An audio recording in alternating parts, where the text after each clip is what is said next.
As the Richmond Flying Squirrels clinch a berth in the playoffs by winning tonight's game in Erie. On your side, this is NBC 12 News. Right now at 11, the clock is ticking tonight for America's car manufacturers. Right now, the United Auto Workers Union is less than an hour away from going on strike. Now, reports say workers could wage targeted walkouts in Missouri, Ohio, and Michigan if the big three auto companies don't avert this last-minute deal. Jesse Kirsch has the latest on the potential effects of the looming strike. After weeks of contentious bargaining between the United Auto Workers and Detroit's Big Three, tonight negotiators running out of roadway. Can you still get a deal by midnight?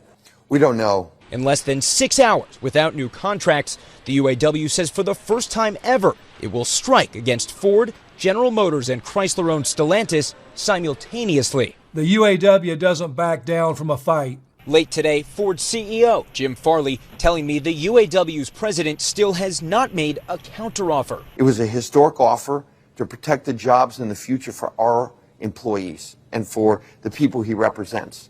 And we still haven't heard back. GM's president warning a strike has wide-reaching consequences. It hurts everybody. It hurts our employees. It hurts the communities where these plants are. The UAW says all three companies are still offering a pay bump far short of its demands, which include bringing back pensions and retiree health care, plus the right to strike over plant closures and cutting the time it takes to make top pay. It's totally untenable. We can't sustain our company. We'd go bankrupt in a matter of years. If they strike, auto workers like Michelle Thomas will get just $500 from the union each week. Food and toiletries already being donated for those in need. We're going to have to find ways to make ends meet because it's just not myself. It's two other people I'm responsible for. CNBC reports the UAW's initial walkout could target key facilities in 3 states, possibly paralyzing manufacturing. Once the UAW strikes at a transmission plant, it pretty much cuts final assembly production almost within a day or two. UAW's president vowing the list of targets could grow. This is going to create confusion for the companies. It's going to turbocharge the power of our negotiators. According to one estimate, strikes at GM and Ford alone could cost the companies over $5 billion combined each week. Plus, new car and replacement part availability could eventually be hit depending on how long the strike lasts. And of course, our morning team will have the very latest reaction to that impending strike. You can tune in to 12 News today starting bright and early at 4:30. Meantime, tonight, Henrico police are crediting some truck drivers in helping end a police chase on I-95 this afternoon. Police say it started after an attempted traffic stop of a wanted suspect near Hungary Road and Cleveland Street. John Hood is live tonight after speaking with one of those truck drivers. So, John, how did they do this? Yeah, hey, Kurt McKee. Well, those two truck drivers were able to pin that car police were chasing up against a Jersey wall here on 95. And, we spoke with one of those drivers this evening who says he stepped into action because he wanted to make sure no one got hurt.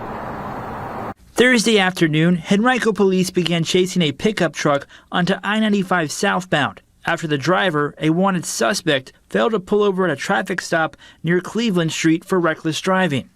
It was pretty crazy seeing what was going on. I don't know, I guess adrenaline kicked in and I figured, hey, I can stop this guy with my truck and trailer.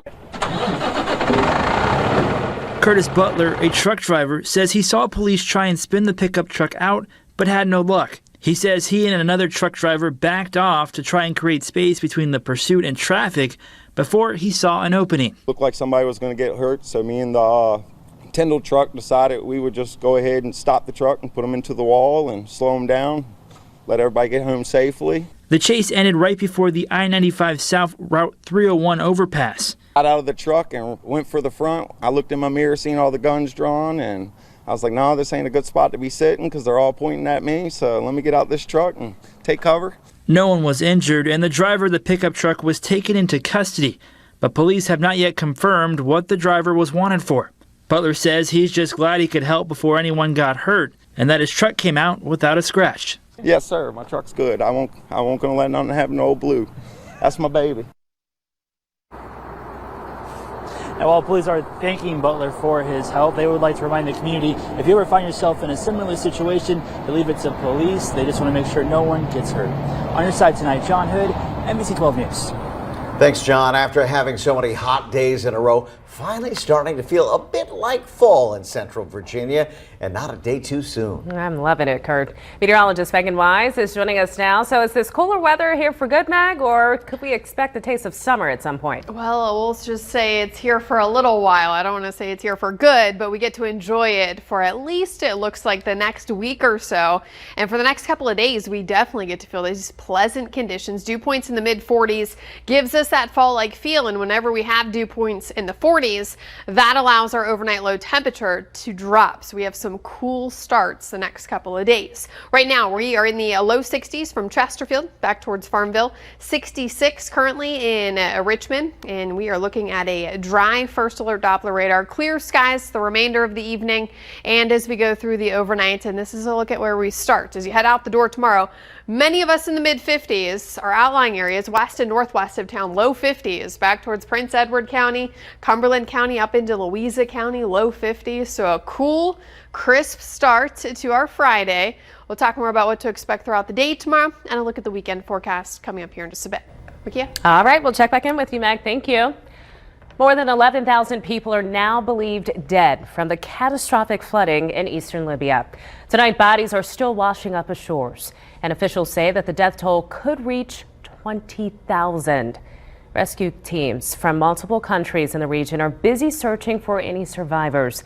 As they search underwater and under rubble, there's a growing chance the rotting bodies could lead to a deadly outbreak of disease. Beaches in New England still looking fairly calm tonight as Hurricane Lee makes its way closer to U.S. shores. Lee triggering a tropical storm warning for parts of the Northeast. Lee expected to make its closest approach to the New England area on Saturday morning, likely as a Category 1 hurricane, and then weaken to a tropical storm. A historic day in the U.S. as for the first time, the son of a sitting president is indicted by the Justice Department. Hunter Biden now officially facing 3 charges for a gun purchase he made in 2018. Emily Schmidt has more on how exactly these charges came about after a dramatic turn of events earlier this summer. The 3-count indictment by the Justice Department stems from a gun Hunter Biden bought and possessed for about 11 days in 2018. The charges, according to the indictment, lying on an ATF form and to a federally licensed gun dealer by falsely swearing he wasn't using or addicted to any illegal drugs, though he was struggling with addiction to crack cocaine at the time, and illegally possessing a gun while addicted to drugs. Earlier this summer, Hunter Biden went to federal court planning for a plea deal where he would plead guilty to 2 federal tax misdemeanors, and the gun charge would eventually be dropped if Hunter Biden passed regular drug tests and stayed out of legal trouble. The deal collapsed when a judge overseeing the case questioned it. After that, Attorney General Merrick Garland elevated the U.S. attorney overseeing the probe, David Weiss, to special counsel status. Getting Hunter Biden on the gun charge is like getting Jeffrey Dahmer on littering. I, as a Democrat, am saying that if Hunter Biden, the president's son, committed crimes, he should be held accountable for them. You don't hear any Republicans saying that if Donald Trump committed crimes, he should be held accountable for them. President Joe Biden, speaking about the economy in Maryland today, did not address the indictment. Hunter Biden's lawyer issued a statement saying, in part, Hunter Biden possessing an unloaded gun for 11 days was not a threat to public safety, but a prosecutor with all the power imaginable bending to political pressure presents a grave threat to our system of justice. It's unclear when Hunter Biden will make his initial appearance on the charges in court. I'm Emily Schmidt reporting. The city of Raleigh will not issue a permit for a Christmas parade this year after the death of a young girl in last year's parade. 11-year-old Haley Brooks was dancing in the parade when she was struck and killed by an out-of-control pickup truck that lost its brakes. Her family currently suing the driver of that truck, who had a long history of traffic violations. City leaders say the decision was not easy to make. That the prudent decision for us to make was to refrain from moving forward. So we'll see what comes and what happens in future years. But again, this is a decision just for this particular year. An attorney for the Brooks family says they're disappointed the city canceled the parade, saying, quote, rather than adopt basic safety measures to protect the community. Well, sad news tonight out of Richmond, where a public works employee is dead after a tree fell on him early this morning. It happened while the man was helping clean up storm debris in Libby Hill Park. Rescue crews were called to help around 11:30 and worked tirelessly to save him. The man later died at the hospital. Richmond police confirm an investigation is now underway and DPW is cooperating fully. Richmond police and Henrico police warning of another recent rabies encounter. Officers got a call Monday about a cat acting abnormally, which may have been exposed to rabies. This marks the 8th reported case in the county this year. Henrico police want to remind everyone to keep your pet's rabies vaccinations up to date. And if you see a pet or a wild animal acting strangely, you should call police right away. Schools in Nottoway County restricting the types of water bottles that students will be allowed to have in classrooms. Students will only be allowed to bring see-through bottles into schools. Any other water bottles will not be permitted, and staff will collect them if they see them. Well, tomorrow, the St. Benedict Oktoberfest is back in action in Richmond. The 18th annual event kicks off tomorrow afternoon in the heart of the museum district and runs through Sunday. You can check out authentic German food, music, and of course, beer. All proceeds from Oktoberfest will go to support Catholic education at St. Benedict Catholic School. Great bratwurst there. I can vouch for it. Get ready to go nuts, Squirrels fans, because you'll soon be able to watch playoff baseball here in Richmond at the Diamond. This is so awesome. Congratulations to our Flying Squirrels, who, by the way, beat the Seawolves tonight. All this to clinch the second half division title in the Eastern League Southwest. Now, tonight's final score. Take a look at it. A 7-3 victory for Richmond. That makes 10 wins in their last 11 games, and none sweeter than this one. Finishing strong, and Squirrels fans, you can already buy your tickets to next week's playoff game at the Diamond. It takes place next Tuesday, that's the 19th, first pitch at 6:35. And their opponents in that game will be their very same Erie Seawolves. Good luck in the playoffs, team. We're proud of you. A surfer whose face was bitten by a shark says even after that horrifying experience, he plans to go back in the water. We'll tell you why. That's a tough guy. And artificial intelligence is everywhere these days, but what impact could it have on the next presidential election? We'll explain. Temperatures turning cooler starting tomorrow. We're below average and we have some comfortable days ahead of us. We'll talk more about the weekend forecast coming up here after the break. Stay ahead. A South Carolina man out of the hospital today after, get this, he was bitten in the face by a shark off the coast of Florida. Mark Somerset was hoping to ride the waves generated by Hurricane Lee, but ended up coming face to face with the deadly ocean predator. That is terrifying. Now he's telling Claire Metz about his painful close encounter. The scariest thing I've probably ever been through in my life. I've been in bad car accidents and nothing like this. Mark Somerset didn't see the shark that bit him after he came off his board riding a wave near the jetty, but he clearly had a face-to-face encounter. The animal taking a chunk out of the right side of his face, leaving marks on the bottom left, too. It took 20 or so stitches to close the wounds. It was pressure. It wasn't a slash, it was pressure. And I'll tell you, that pressure, it was like a crunch. I heard the crunch. It just felt like I said, a bear trap just crunching on my face. Somerset got into town Monday to take advantage of the swells Hurricane Lee is sending up. He had seen a number of sharks that first day, had a premonition. But I had a feeling I was going to get bit yesterday. I really did. Honestly, I had intuition. Somerset said the shark bit and quickly released him, but bleeding profusely, he was terrified the animal wasn't done. I jumped on my board, paddled in. I thought that sucker was going to come back for me.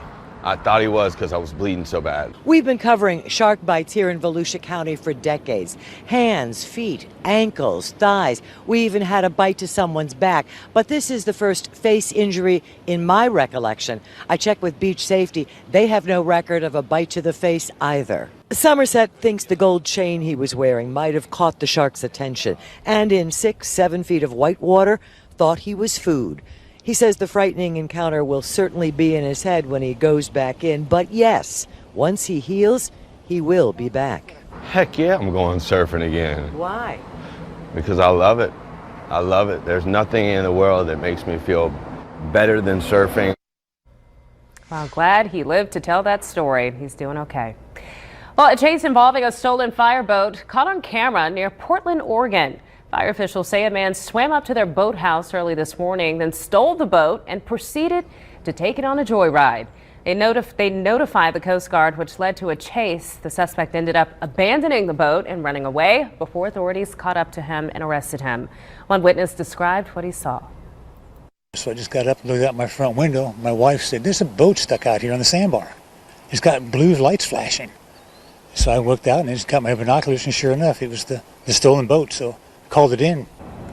Now, according to the Coast Guard, the boat is lightly damaged and the suspect is charged with trespassing and criminal mischief. The EPA rolling back a water pollution policy put in place by the Trump administration. The move makes it easier for states, territories, and tribes to reject fossil fuel or energy projects that could pollute their watersheds. Now, states will have 6 months to either certify or deny federal permits for those types of projects. The previous administration had shortened that time period to just 3 months. A federal jury granting $100,000 to a same-sex couple that was denied a marriage license. The couple sued Kim Davis, a Kentucky clerk who made national headlines when she refused to process the license in 2015. Davis said the decision was based on her belief that marriage should only be between a man and woman. The couple eventually got the license from Davis's staff. It went on to sue Davis, with the judge ruling that she violated their constitutional rights. Artificial intelligence is impacting political campaigns, and it could play a big role in the next presidential election. Back in April, the Republican Party posted the first completely AI-generated political ad in response to President Biden announcing his re-election campaign. And the growth of chatbots makes it possible to create messages in a candidate's voice that spread false information. Experts also say it's easy for AI to make ads specifically tailored to individual people. If I know you and I can figure out what content you will like, and I want you to think something, I can build the content that will slowly, step by step by step, bring you to where I want you to be. Just last week, Google announced new guidelines around political ads on its platforms. Starting in November, those ads will need to have clear and noticeable disclaimers. Well, tonight, a family is looking for answers, and so are police. It could really use your help after a deadly hit and run in Short Pump.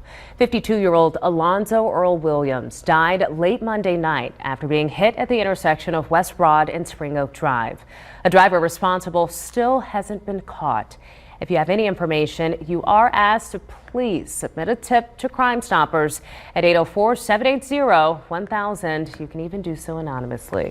A mom in Hanover working to make sure her daughter's spirit lives on by raising awareness about childhood cancer. Sawyer Perkins was beloved by many across Central Virginia as we followed her battle with a rare form of brain cancer. She tragically passed away in 2020. But Sawyer's mother is making sure her spirit lives on through Sawyer's Warriors, a nonprofit helping families affected by childhood cancer. It's all about giving back to others and pulling our community together and just spreading the awareness that the kids need our help. This weekend, Jamie is painting Hanover gold to raise awareness about childhood cancer. You can read about the nonprofit at SawyersWarriors.org. Cool temperatures this evening, but comfortable. Starting here north of town, where we have current readings in Windham, 57 degrees. One of our cooler spots right now. 61 degrees in Ashland. We're in the low 60s in Springfield Park. Goochland County and Gayton Elementary School, both in the low to mid 60s. And over towards the east end, Verina, you're currently at 64 degrees. Up towards Cold Harbor and Hanover County, very close to Mechanicsville, you're in the low 60s. And then south of town, as we head down into northern Greensville County, Purdy, you're in the upper 50s. Cool evening for you. Dry conditions, clear skies. This is what it's going to look like over the next couple of days. Quiet conditions, comfortable. That's really going to be the key word. And cool mornings, mid 50s here in the city. Can't rule out our western and northwestern counties seeing some readings tomorrow in the low 50s. Crisp start, beautiful day tomorrow, lots of sunshine. No complaints here for a Friday. Noontime temperatures, low 70s. Beautiful if maybe you can eat lunch outside, or if you have any Friday evening plans, any Friday night football games. Beautiful evening, clear skies. We top out in the upper 70s. It's just a couple of degrees cooler than average, but a beautiful Friday overall. Weekend forecast. We start beautiful. Saturday morning, mid 50s, more sunshine, low humidity, low 80s. If you need to get some things done this weekend outside, try to plan for them on Saturday because we do have a rain chance for Sunday. Sunday's not a washout, but the second half of the day we're going to be tracking some showers. Saturday though, beautiful. Enjoy that sunshine while you can. Cloud cover will begin to build as we go throughout the overnight Saturday into Sunday morning. So Sunday morning won't be quite as cool, it'll be close to 60 degrees. And here's the latest hour by hour. Sunday morning, if you still need to get some things done outside, still looking dry. Rain looks to move in by the afternoon, and more towards evening we'll be tracking some scattered showers, and they look to move on out before sunrise on Monday. Latest here on Hurricane Lee. Latest advisory, 85 miles per hour. Category 1 storm just to the west, the center of the storm of Bermuda. And as we go throughout the day tomorrow, still that northerly track at about 14 miles per hour. Not really weakening, staying pretty consistent with its speed of 85 miles per hour throughout the day tomorrow, making landfall Saturday. It looks like during the evening towards Canada, but bringing impacts to the northeast. They have tropical storm warnings in place from Maine all the way down towards Massachusetts. Gusty winds. We're looking at upwards of 13-foot seas at times as we go through this next 24 to 48 hour period for them.